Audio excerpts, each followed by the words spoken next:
Coaches, welcome back. Football Talk with Coach Chip. You may hear some background noise today. The wind is blowing over here in West Georgia. March in like a lion, out like a lamb, or one or the other. Apparently, it's coming in this year like a lion. Maybe that's good news. We're all getting ready to start spring training and such as that, and we're going to visit colleges doing their spring training in April. Maybe the weather will be super nice. I'm going to tell you what, the wind's blowing here like ain't nothing going on. All right, today we're going to be looking at trap, an old school alternative to the power. Let's get after it. All right, coaches, here you see the basic power left. We're going against a 3-3 stack. Because I'm going to tell you the odd front, that 4-tech or that 4i, has presented us with a lot of problems over the years running the power. Because that guy, they put a big old physical, big Mobingani guy over there who just can dish out misery for an H unless you're fortunate enough to have a big physical H or something like that. And our answer a lot of times was just putting a D lineman in at H when we really had to have power. And that kind of gives things away. And so this past weekend, I was up at Chapel Hill High School in Douglasville, Georgia, speaking at Kenny Simpson's Gun T Clinic and did a power presentation. And while I was putting it together, no matter how old it is, I'm always looking to tweak things and constantly learning. And and at the same time, I went into an old box of notebooks. Just happened to be about the same time, and I was prepping for the clinic. And I found I think everybody that's my age and a little bit younger or a little bit older has probably seen a copy or a PDF of the Oklahoma playbook from 1999, Mike Leach's first year there, the guy that brought the spread, the air raid to Oklahoma to the Big 12, and the Big 12 hadn't been the same since. And it's a famous playbook. You can Google it, and it's online. But you can see, because I remember the first time I saw it was probably about 2005 or so. The first time I saw it, I went like, well, this dude may be pretty good at running the football, but he don't know jack crap. I mean, throwing the football, but he don't know jack crap about running it. He's calling trap power. And they were running a trap lead. That was back when they were still running a lot of two-back stuff with three wide receivers. And they would pull the guard and kick the D in and lead the back up on the linebacker. And I got to thinking about that, and I was looking at my adjustments to a 3-3 stack, how we'd done it over the years, because I shared some video with the coaches up there. There was about 100 of them, guys. That was a great time. But if Kenny Simpson brings if you're into, not necessarily gun T, but if you're into gap scheme out of gun, and he's anywhere near you, he'll be in Boston about a month, last weekend in March, first weekend. It's that last weekend in March is the first weekend in April. It sits there straddle of the 2 months. I know he'll be in the Boston area, but if you're anywhere near that, that's some really good stuff if you use gap scheme. And it's the first time I got to see him present. I've seen him talk before at Roger Holmes's clinic. By the way, I'll be there next weekend. This is the 3rd. I'll be there next weekend, the 10th and 11th. For Roger's Southeast Wing T Clinic in his spread room, or hybrid room, where you got the gun wing T stuff. And this is 2023 for those of y'all in the future. And but it's a great clinic. Rogers is, and when Kenny travels around putting on his stuff, it's real good. And the belly play that he runs, it's not belly, but he was just trying to come up with a name for it years ago when he put it in. But it's my gut scheme for those of y'all who are longtime followers of Football Talk with Coach Chip. And he's pulling the guard. But as I was looking and I was showing them our adjustments to 3-3 stack with the H and the tackle, and you can go back and look at go to the power playlist and look at how we do that.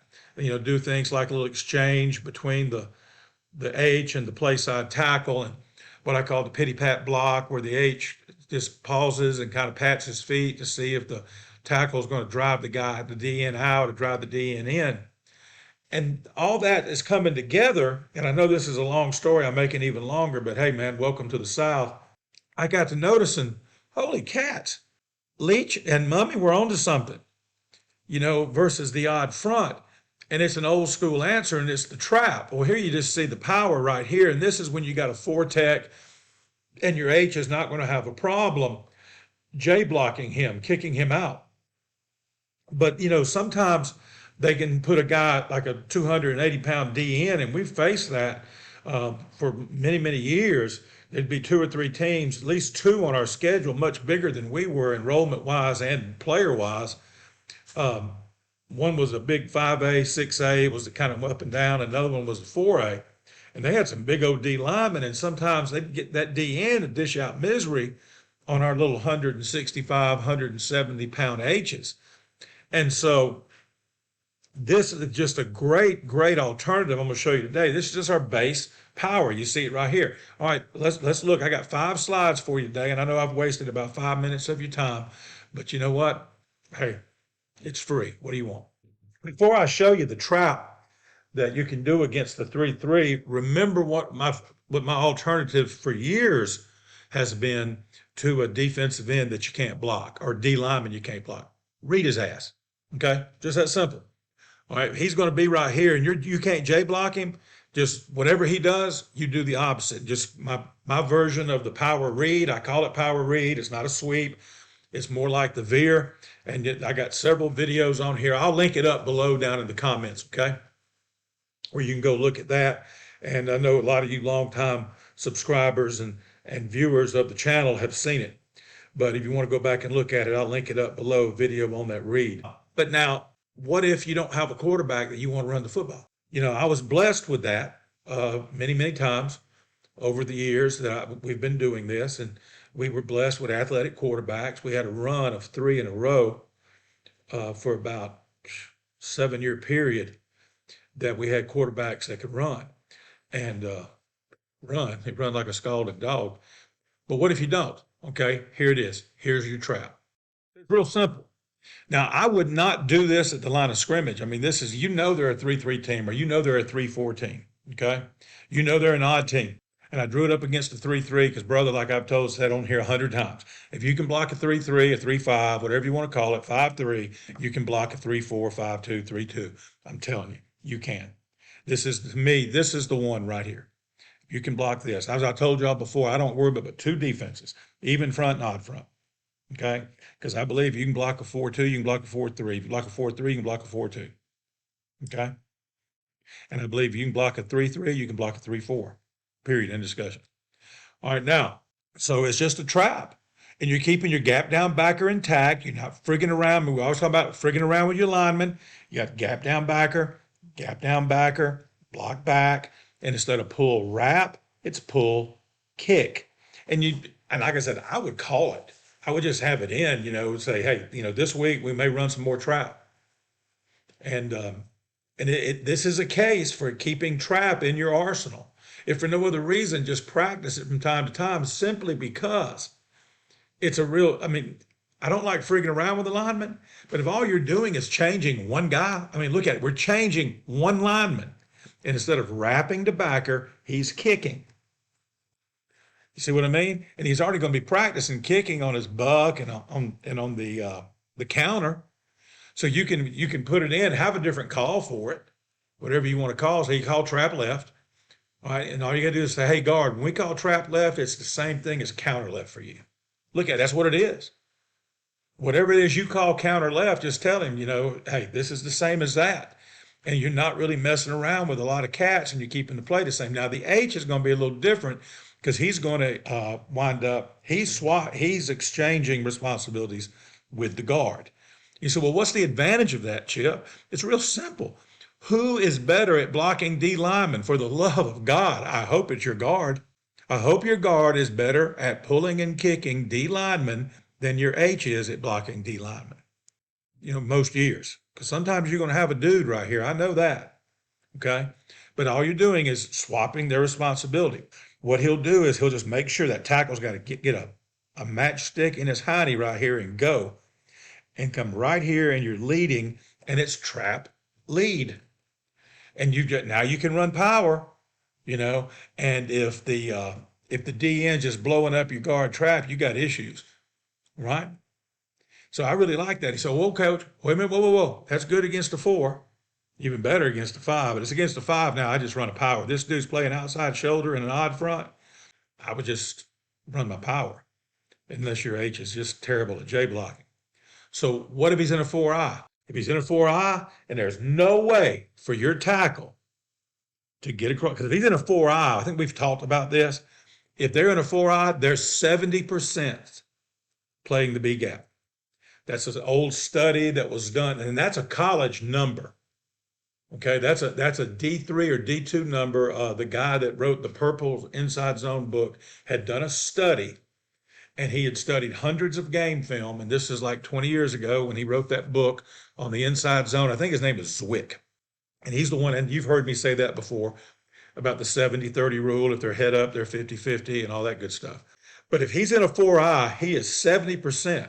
And so I would say in high school, that number may be 80 or greater coming B gap. So right now you say, well, that tackle, if he tries to escape right there, he lays hands on him, he's going to push him all the way down in here and just blow the crap up. Nobody's on the mic. Mike's scraping over the top, having tackling practice over here in the B gap. Then don't do that. We had that issue years ago when we were a wing T team under center running trap. If you can't get underneath that cat and you want to trap him, you just kind of step at him so he thinks like you're going to block him and go around his butt, right? And let the H now get the mic. So now the swap is between the H on your trap is between the H and the tackle. They're just swapping responsibilities. Guard knows when you call trap left, he's blocking counter left. The right guard knows trap left and counter left is the same play for him. You say, well, why don't we just run counter? But you got your H over here already. Guys, I'm not real big on adding plays, but I'm telling you, if you're running power and counter, trap is an easy install. It's not expensive, okay? Especially if it's a long trap. No, quick trap, that's a little different.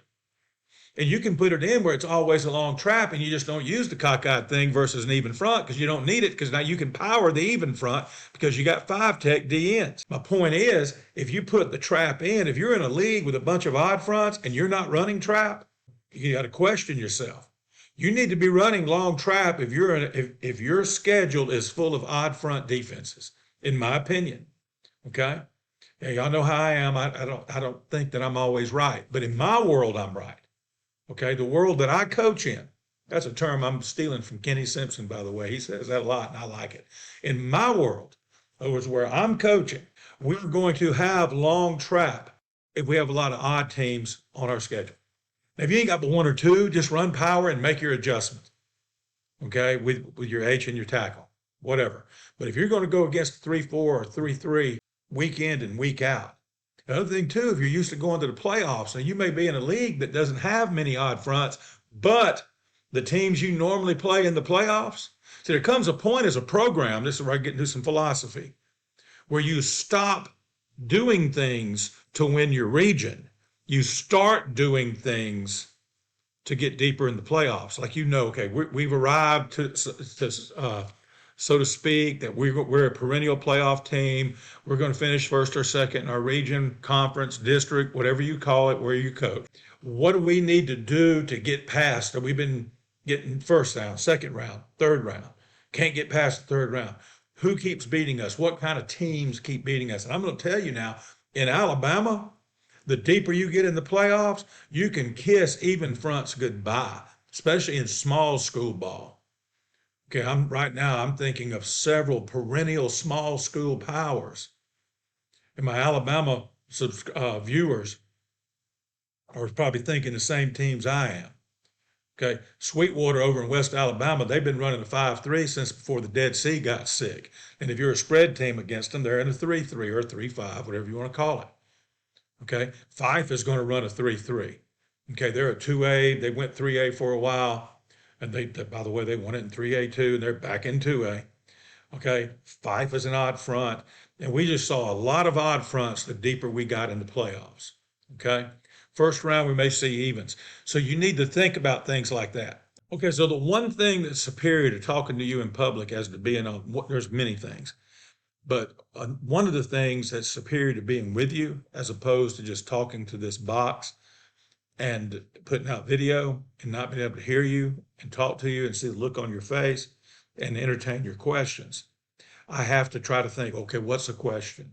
I mean, this video takes me 20 minutes to make it max, preparation and all. Sometimes it's hours. And part of the reason is I'm thinking about it on my morning runs.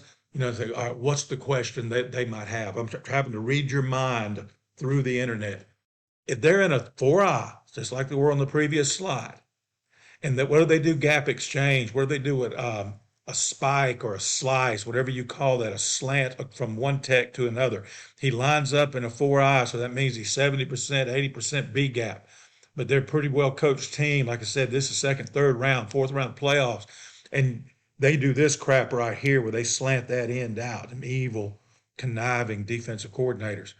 And they bring that guy right here. Not necessarily on a blitz, but he's responsible for that. It's the same thing as the previous slide. This guy here is going to make his move out. If that end slants out, they're going to run into each other. Boom, that's his block. That's teaching. You don't pass crap up. Okay? It's midnight. It's closing time. You ain't culling nothing, Hoss. You're going to take whatever comes. And right there, you're going to block that guy right there. And then your trapper's coming. What's your trapper going to do? Because even if this guy's not on a blitz, when he sees nothing but full flow downhill A gap right here, what's stack backer going to do? He's coming. Now, the contact may be in here. The kick may be here further up the field, or if he's blitzing, if they're doing a true X stunt with the DN and the stack backer right here, that's his trap right there. And notice your running back ain't gonna cockeyed thing different. He is running A gap till he can't. And you're getting the blocks. Remember, H has already done the swap. He's gonna get the mic for the tackle. Because of this right here, he's in a 4-eye. It can be a simple call. You just turn around, look at it, and go switch. Just try and look at it and say switch. Or turn around, whatever your call is. Okay? Say, hey, you get the mic. Okay, we ain't got to come up with all kind of language. We can just use the English language. This worked pretty good so far. All right, so if they slant out, if that DN slants out, comes across the tackle's face, tackle's going to run right into him as he's trying to get around to get there. Okay? So it's just that simple. I just thought of something. Let's go back to the previous slide. Here's what I thought of. Somebody may be thinking, like, how's he going to get around that DN and get to that stack backer where that stack backer comes right here? All right, first off, okay, if that DN is responsible for B gap, what's stack backer responsible for? C. Okay? If he's not blitzing to C, all right, because the DN's coming here, he's got to at least respect that. Now, you're not going to get your head inside all the time, probably none of the time, and cut him off from getting in there. This is what back in the old days we used to call an overblock. You block him over the hole. You just get on him and block him. So if this guy's moving this way, then you'll get him and you just drive in this way. And let that running back earn his pregame meal the same as everybody else. Them linemen, hey, running backs eating the same cockeyed chicken and green beans before the game as the linemen are. So they got to earn their pregame meal too. Right? And that's the way to me, that's one of the better ways to deal with these 3-3 stack teams that get those big, hard-nosed, tough defensive ends shutting down those B gaps. All right, guys, that's it for this edition episode of Football Talk with Coach Chip. Trap, an old school alternative to the power. Please, remember, this is part of my retirement plan. Be sure to like, subscribe, and share. We're up to over 1,700 subscribers. 1,700. Who would have thunk it? Not me. We need to get more viewing hours. Y'all need to start watching these videos. So be sure to like, subscribe, and share. Hey, if you're not a subscriber now, I did not realize that about half of a YouTube channel's viewers aren't subscribers. For crying out loud, what do? Go to all the trouble to go find it to see if I put something up? Go ahead and click on subscribe, click on the bell, and then the bell will tell you when I put new content up. Then you don't have to look for it. You don't get any kind of spam from it. I promise you. I don't even use that. What is it called? MailChimp. If I get your email address, I'm sending you an email. I'm doing it, not a robot, not a program. I wrote that email. I put your email address in that address box. I did that. Okay? So you're not going to get spam and all this kind of crap. So be sure to like, subscribe, and share Football Talk with Coach Chip. If you got any questions or comments, you feel free to put them down below in the comment section or email me. hit me up. I check my email first thing every morning. I'm up between 5 and 6 a.m. every morning. First thing I do, well, second thing, siegel.chip@gmail.com. Hey, I love bringing these videos to you. I love trying to create content, and I hope it's helpful. Let me know if it is. Let me know what you want. I'm working on some stuff right now. Some new subscribers hit me up asking for some things, some good old-fashioned under center wing T stuff. I've gone back into the archives looking for stuff like that. Going to create some new under center wing T content, which of course the blocking is the same as gun wing T. And that's going to be coming up. So if you're watching this and you're one of those that asked me for it, I didn't forget you, but hey, Rome wasn't built in a day. All right, until next time, be elite.